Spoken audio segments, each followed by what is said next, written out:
Postoje mnoge biljke na svijetu koje uistinu pomažu da izgledate mlađe. Neke su bolje, neke su lošije, ali jedna od najboljih biljaka za smanjivanje rizika od nastanka bora, vidljivih znakova starenja i usporava starenje se naziva ashwagandha.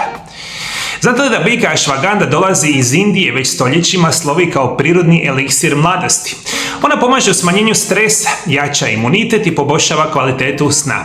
A upravo su to ključni faktori u usporavanju procesa starenja. Najčešće se koristi u obliku kapsula, a preporučena dnevna doza je od 500 do 1000 mg dnevno. Čak i možete piti kao čaj, možete uzimati u dodacima prehrani, specijalno da znate, ashwagandha ima mnoge zdravstvene blagodati, jedan od onih manje poznatih će biti zaustavljanje rizika od bora. Mislim da će pomoći značajno svima vama, specijalno ženama nakon 50. godine života.